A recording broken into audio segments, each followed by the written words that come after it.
Hello beautiful, and thank you for clicking on today's video. In today's video, we are going to be talking about overrated and overhyped products that you have probably been told that you need to purchase in one way or another. Whether it's through your favorite Instagram person, or your favorite TikTok influencer, or even just paid advertisement that has hit your home screen in some way or another. I wanted to talk about these things because I think it's really easy to get FOMO, especially when there's a lot of hype around a product and everybody's talking about how awesome it is.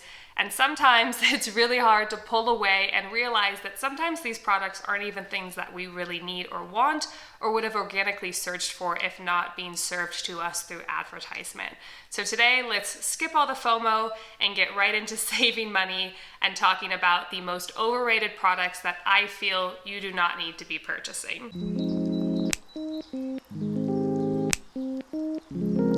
Number one on the list, which I feel is very, very overrated in my opinion, and I'm probably going to lose a lot of you right here and now, and you're going to click off the video, but that is the Dyson Airwrap.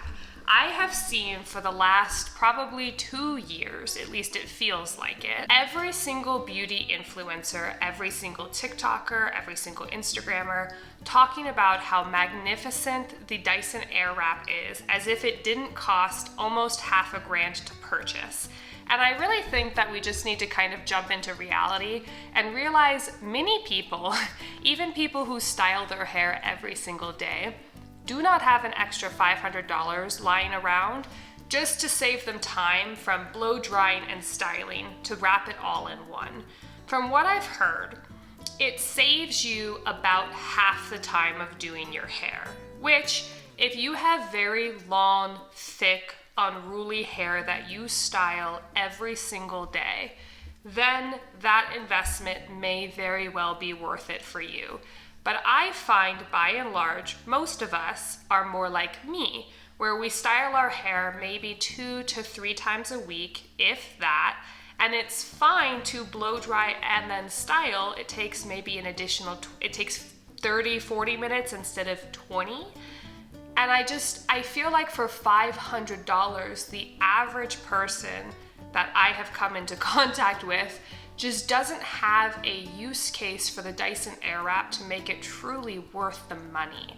So in my opinion, I think it's highly overrated for that reason, and that reason almost entirely. I don't think it's a bad product. I just think that the majority of people who are peddling this product are people who were sent it in PR and didn't even pay for it.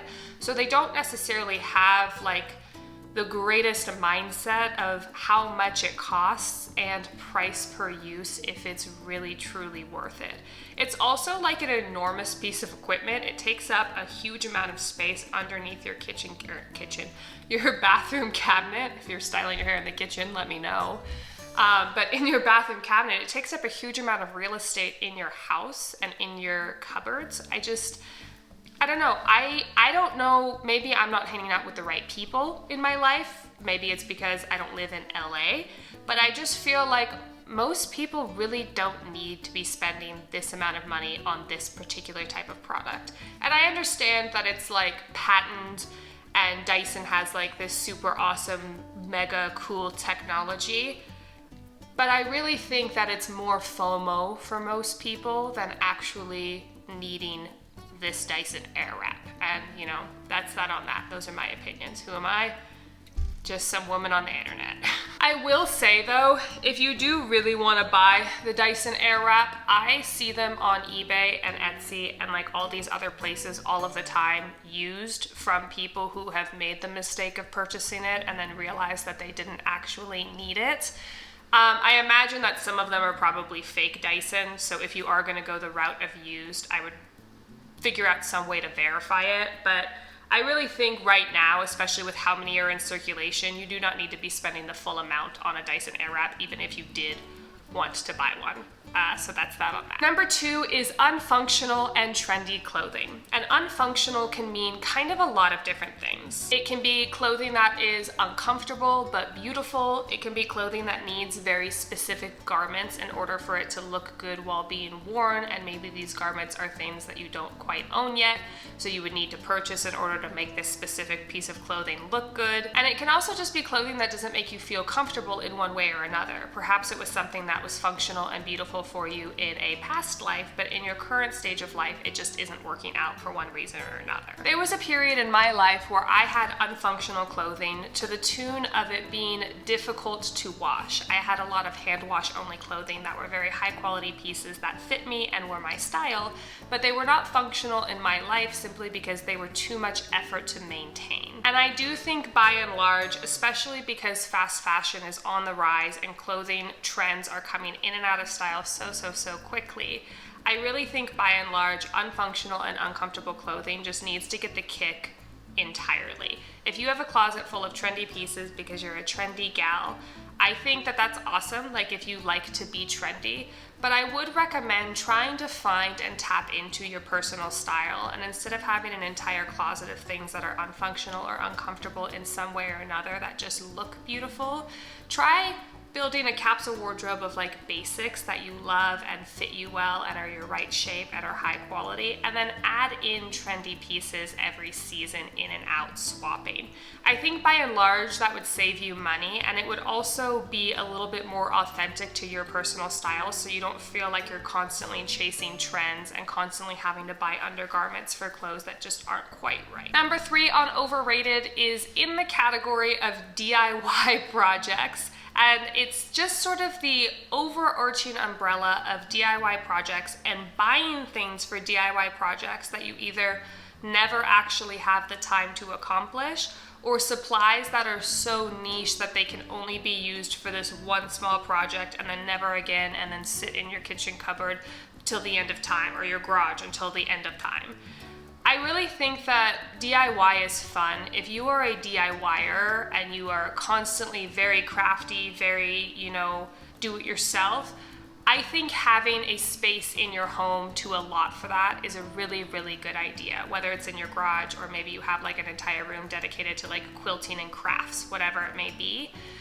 I think that most of us see a really cool DIY online that we want to do, and we think it's going to be cheap and fun and easy, and usually it falls flat of expectation in one reason or another. Either it's not that cheap because you have to buy all of the supplies for this one small DIY and you can't buy them in the small quantity that you need, similar to seasonings at a grocery store. Or when you do it, it's not actually as good as you wanted it to look, and then you're stuck with it because you spent all this money and time DIYing. I just think that if you are a crafty person, having these supplies on hand is really good because you have maybe an excess of spackle that you didn't use for this project and you can use it for another one.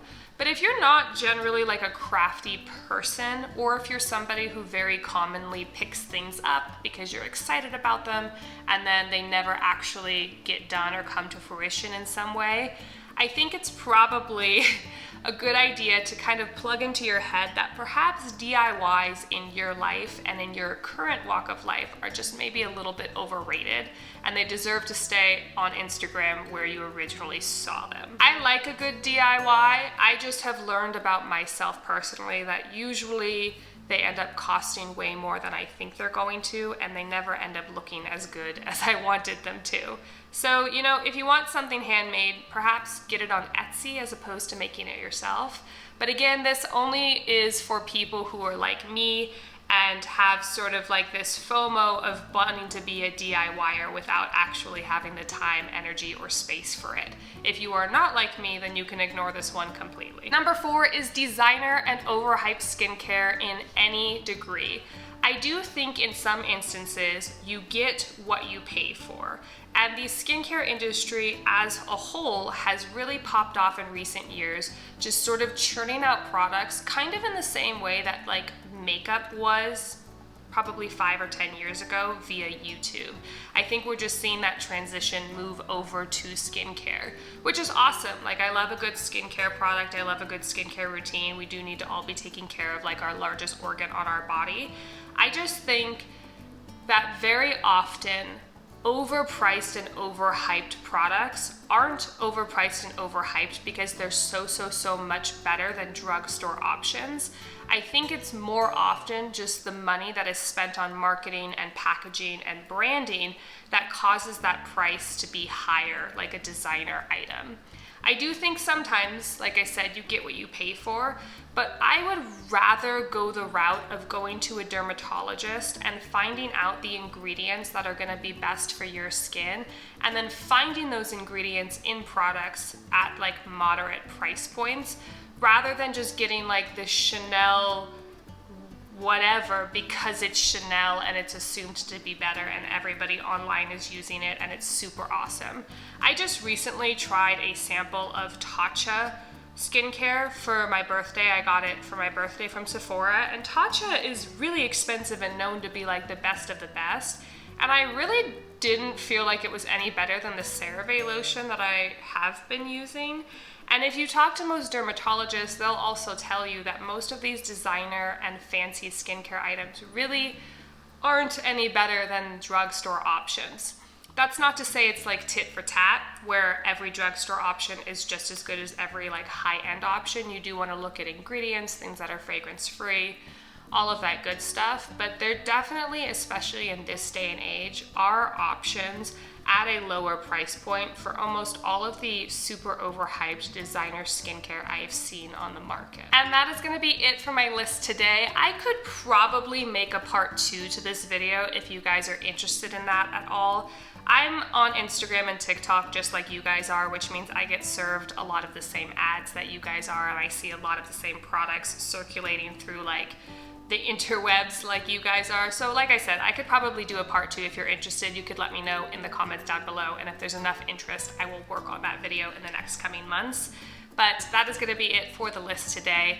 Let me know in the comments below if I have changed your mind on anything. If you have had FOMO about a specific thing that I mentioned or a category that I've mentioned, and let me know if I have perhaps opened your mind and closed your wallet and saved you money. Let me know. Or let me know if I'm completely wrong, because there are some, like for everything that I mentioned, there are people where I would be wrong about. But let me know. That is gonna be it for today's video. Please like this video if you liked it, subscribe if you're not already, and with all of that being said, I will see you in a couple days with another video. Bye.